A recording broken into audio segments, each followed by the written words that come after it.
खबर देवेंद्र नगर से, जहां सड़क हादसे में घायल हुए 2 नाबालिगों की डॉक्टर अभिषेक जैन की सतर्कता से जान बच गई। दरअसल दोनों नाबालिग नेशनल हाईवे नंबर 39 पर बाइक से अचानक अनियंत्रित होकर गिरे और चोटिल हो गए। बेहोशी की हालत में सड़क पर पड़े हुए थे।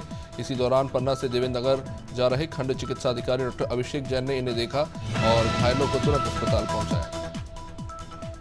ग्वालियर दक्षिण से कांग्रेस प्रत्याशी प्रवीण पाठक के भाई प्रशांत पाठक पर मुकदमा दर्ज हुआ है। करीब दर्जन भर से भी ज्यादा लोगों पर माधवगंज थाने में शिकायत दर्ज हुई है। पुलिस का यह कहना है कि भाजपा कार्यकर्ता पिंटू उर्फ राघवेंद्र जाट की शिकायत पर यह केस दर्ज किया गया है। मारपीट और छीना झपटी का मामला है। ग्वालियर दक्षिण के कांग्रेस प्रत्याशी प्रवीण पाठक ने मामले को साजिश बताया है। शिवपुरी की चुनावी रंजिश के चलते 2 पक्षों के बीच विवाद हुआ, जिसमें एक ही परिवार के 3 लोगों की मौत हो गई, जिसमें एक महिला भी शामिल है। इधर इस घटना के बाद गुस्साए परिवार वालों ने थाने का घेराव कर दिया। आरोपियों के खिलाफ एक्शन लेने की मांग की गई है। पूरा मामला नरवर थाना क्षेत्र के चकरामपुर का है। बताया जा रहा है कि चुनाव के दौरान भदौरिया परिवार के एक पोलिंग एजेंट से कुशवाहा समाज की बहस हो गई। ग्वालियर जिले में सभी 6 विधानसभा सीट पर मतदान संपन्न होने के बाद 90 प्रत्याशियों के भाग्य का फैसला ईवीएम में कैद हो गया है। जिले में 1600 से अधिक पोलिंग बूथ बनाए गए थे। वोटिंग के बाद रात को ही इन सभी पोलिंग बूथों से ईवीएम को कड़ी सुरक्षा के बीच एमएलबी कॉलेज के स्ट्रांग रूम में रखा गया। प्रशासन का दावा है कि ट्रिपल लेयर सुरक्षा व्यवस्था स्ट्रांग रूम में की गई है। पैरामिलिट्री फोर्सेज भी तैनात हैं। वही बिहार, यूपी और दिल्ली के साथ हरियाणा में भी छठ पर्व धूमधाम से मनाया जा रहा है। मुख्यमंत्री मनोहर लाल खट्टर पानीपत में रह रहे लाखों पूर्वांचल श्रद्धालुओं के बीच छठी मैया का महापर्व मनाने आ रहे हैं। महापर्व की तैयारी को लेकर प्रशासन लगातार काम कर रहा है। वही श्रद्धालुओं का कहना है कि प्रदेश के मुख्यमंत्री का हमारे बीच पहुंचना सौभाग्य की बात है। मध्य प्रदेश विधानसभा चुनाव में कई सरकारी कर्मचारी मतदान करने से वंचित रह गए। इस मामले में कांग्रेस कमेटी के एक दल ने निर्वाचन आयोग से शिकायत की। पूर्व मंत्री सज्जन सिंह वर्मा ने कहा कि कर्मचारियों के पोस्टल बैलेट के माध्यम से मतदान कराया जाए, साथ ही ईवीएम मशीनों की निगरानी कर रहे हैं। सीसीटीवी कैमरे की लिंक प्रत्याशी को दी जाए, जिससे वो सीसीटीवी कैमरे से लाइव फुटेज देख सकें। खजुराहो के मंजू नगर में मतदान के दिन कांग्रेस कार्यकर्ता सलमान खान की मौत हो गई। इस मामले में पूर्व सीएम दिग्विजय सिंह ने सलमान के परिवार वालों से मुलाकात की, साथ ही हर संभव मदद का आश्वासन दिया। वही मौत के मामले में कांग्रेस प्रत्याशी विक्रम सिंह ने खजुराहो थाने में भाजपा प्रत्याशी अरविंद पटेरिया पर गंभीर आरोप लगाए। उन्होंने 20 लोगों पर एफआईआर दर्ज कराई। दिल्ली की आम आदमी पार्टी सरकार पर केंद्रीय मंत्री मीनाक्षी लेखी ने बड़ा आरोप लगाया। भाजपा कार्यालय में आयोजित प्रेस कॉन्फ्रेंस में मंत्री लेखी ने कहा कि आम आदमी पार्टी ने सभी भ्रष्टाचारियों को जहां चाहे लूटने की छूट दे दी है। उन्होंने आरोप लगाया कि आपका एक और घोटाला उजागर हुआ है और ये घोटाला 3878 करोड़ का है। दिल्ली जल बोर्ड में घोटाले का आरोप लगाया गया। वहीं बुराड़ी के झाड़ोदा में डिमोलिशन को लेकर दिल्ली हाईकोर्ट के स्टे के बाद अब राजनीति गरमाने लगी है। आम आदमी पार्टी के विधायक दिलीप पांडे और संजीव झा ने प्रेस कॉन्फ्रेंस की, जिसमें इन्होंने इस मामले को लेकर बीजेपी सांसद मनोज तिवारी पर कई गंभीर सवाल खड़े किए। बुराड़ी से विधायक संजीव झा का कहना है कि यह मामला कोर्ट का था और कोर्ट आदेश के बाद डिमोलिशन की कार्रवाई की जानी थी।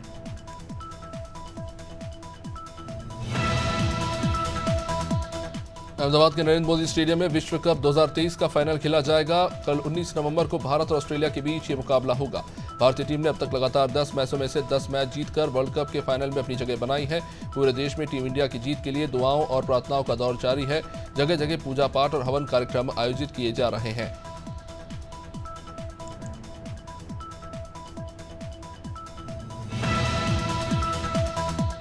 मध्य प्रदेश में विधानसभा चुनाव के लिए मतदान हो चुका है। भोपाल की 7 विधानसभा सीटों की मतदान पेटी पुरानी केंद्रीय जेल में रखी जा चुकी है। वहीं पुलिस प्रशासन लगातार सुरक्षा व्यवस्था में जुटा है। स्ट्रांग रूम की निगरानी बढ़ा दी गई है।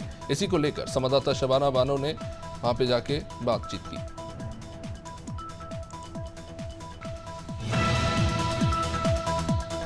मध्य प्रदेश में विधानसभा चुनाव संपन्न हो चुके हैं। राजधानी भोपाल के 7 विधानसभा से पुरानी केंद्रीय जेल में ईवीएम मशीनों को रखवा दिया गया है। स्ट्रांग रूम में ईवीएम मशीनों के लिए 3 लेयर्स की सुरक्षा की व्यवस्था है, जो कि सीसीटीवी कैमरे से लैस है। वहीं ड्रोन कैमरे से भी आसपास के क्षेत्रों में निगरानी रखी जा रही है।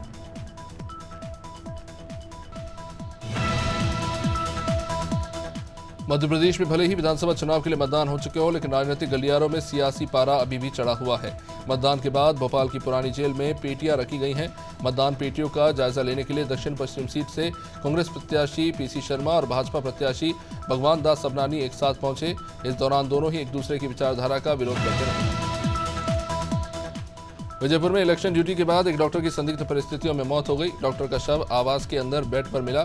सूचना मिलने के बाद लोगों की भीड़ जमा हो गई। इस मामले में बीएमओ राघवेंद्र कर्ण ने बताया कि डॉक्टर इलेक्शन ड्यूटी के बाद अपने आवास पर लौटे थे। सफाई कर्मी जब वहां पहुंचे तो उसने मामले की सूचना पुलिस को दी। फिलहाल पुलिस इस मामले की जांच कर रही है। शिवपुरी में चुनाव के बाद ईवीएम मशीन को लेकर जमकर हंगामा हुआ। पूरा मामला विधानसभा पोहरी से, जहां मतदान कराकर लौट रही पार्टी खाना खाने के लिए होटल गैलेक्सी के बाहर खड़ी थी। अब उस गाड़ी में रिजर्व में मिली 2 ईवीएम रखी पाई गई। इसकी भनक पोहरी के कांग्रेस प्रत्याशी कैलाश कुशवाहा के समर्थकों को लग गई। 2 दर्जन लोग वहां पर आ धमके और ईवीएम को लेकर सेक्टर प्रभारी से सवाल जवाब करने।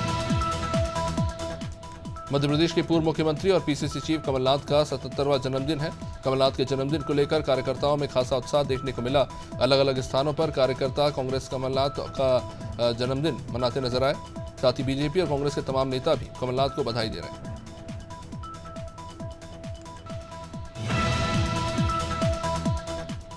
गया में छठ पर्व की शुरुआत हो चुकी है। इस अवसर पर सुरक्षा और शांति व्यवस्था बनाए रखने के लिए जिला प्रशासन ने कड़े इंतजाम किए हैं। जिला पदाधिकारी और वरीय पुलिस अधीक्षक की संयुक्त अध्यक्षता में ब्रीफिंग की गई। ब्रीफिंग के दौरान निर्देश दिए गए कि बाईपास से केंदुई घाट तक पुलिस पदाधिकारी लगातार गश्त करेंगे। छठ पर्व के अवसर पर जारी किए गए ट्रैफिक प्लान का अच्छे तरीके से पालन करवाएंगे। कौशाम्बी में एनजीटी के नियमों की धज्जियां उड़ाई जा रही है। इसी कड़ी में खनन विभाग ने कई पोकलैंड मशीनें सीज कर दी। ये पूरा मामला थाना पीपरी के उमरावल घाट का बताया जा रहा है। अपर पुलिस अधीक्षक समर बहादुर ने बताया कि जनपद कौशाम्बी के उमरावल घाट पर संयुक्त रूप से कार्रवाई की।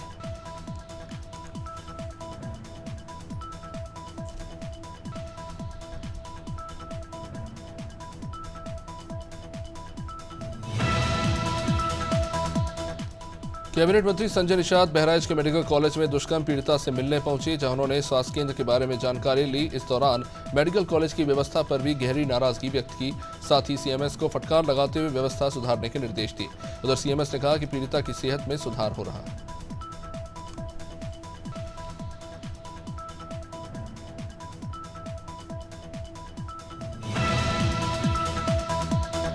खबर सुल्तानपुर से, जहां अयोध्या हनुमानगढ़ी के महंत राजू दास अमरपुर गांव में बीजेपी नेता के आयोजित छठी कार्यक्रम में शामिल हुए। इस दौरान मीडिया से चर्चा करते हुए महंत राजू दास ने बड़ा बयान दिया। उन्होंने कहा कि जो भगवान कृष्ण का मंदिर बनवाएगा हम उसे 24 में लाएंगे। उन्होंने पीएम मोदी और सीएम योगी की तारीफ के कसीदे पढ़ते हुए कहा कि भारत एक सनातन राष्ट्र है। खबर बहराइच से, जहां छोटी बेरिया पोखर की सफाई नहीं होने के चलते छठ पूजा करने वाली महिलाओं में भारी आक्रोश है। व्रतधारी महिलाओं का कहना है कि शासन प्रशासन ने तालाब में न सफाई की, न ही साफ पानी भरा है और न ही तालाब की सफाई हो रही है। इसके कारण उन्हें गंदे तालाब में खड़े होकर सूर्य देव को अर्घ्य देना होगा। वही छठ पूजा समिति के अध्यक्ष आरपी पंडित मिश्र ने बताया कि प्रशासन को 1 महीने पहले ही सफाई के लिए कहा गया था। वहीं मछली उत्पादन के क्षेत्र में उत्तर प्रदेश एक बार फिर पहले नंबर पर आया है। उत्तर प्रदेश के मत्स्य विभाग की इस उपलब्धि पर विश्व मछली दिवस के मौके पर उत्तर प्रदेश को पुरस्कृत किया जाएगा। कार्यक्रम गुजरात के अहमदाबाद में होगा। विभाग की इस उपलब्धि समेत अन्य उपलब्धियों को साझा करने के लिए कैबिनेट और मत्स्य विभाग के मंत्री डॉक्टर संजय निषाद ने एक प्रेस वार्ता आयोजित की। वही क्रिकेटर मोहम्मद शमी की मां ने होने जा रहे वर्ल्ड कप मैच को लेकर भारत की जीत की दुआ मांगी। अमरोहा में शमी की मां का कहना है कि इंडिया की जीत के लिए उनकी दुआ है। इसके अलावा उन्होंने कहा कि गांव में स्टेडियम बनाने की कवायद शानदार है। इसके लिए वे सरकार का धन्यवाद करती हैं। उन्होंने कहा कि सभी बेहद खुश हैं। कानपुर के चेकरी थाना क्षेत्र में पिछले दिनों आकाशगंगा विहार कॉलोनी में हुई लूट का पुलिस ने खुलासा कर दिया। इस मामले में पुलिस ने 3 आरोपियों को गिरफ्तार किया है, जिनके कब्जे से सोना चांदी के जेवरात समेत 40 लाख रुपए का सामान जब्त किया गया है। आरोपी पिज्जा डिलीवरी बॉय बनकर फरियादी के घर में घुसे थे और परिवार वालों को डरा धमकाकर जेवर से लेकर नकदी लूटकर फरार हो गए। सहारनपुर पंजाबी बाग में अल्ट्रासाउंड सेंटर पर पुलिस ने छापा मारा और 2 आरोपियों को गिरफ्तार कर लिया। बता दें कि फर्जी तरीके से बिना लाइसेंस वायरलेस अल्ट्रासाउंड सेंटर चलाया जा रहा है। इसके माध्यम से लिंग परीक्षण करने वाले 2 आरोपियों को पुलिस ने गिरफ्तार कर लिया। मौके से 49,500 रुपए नकद, अल्ट्रासाउंड मशीन, आईपैड, 2 शीशी अल्ट्रासाउंड जेल और 2 मोबाइल फोन बरामद किए गए।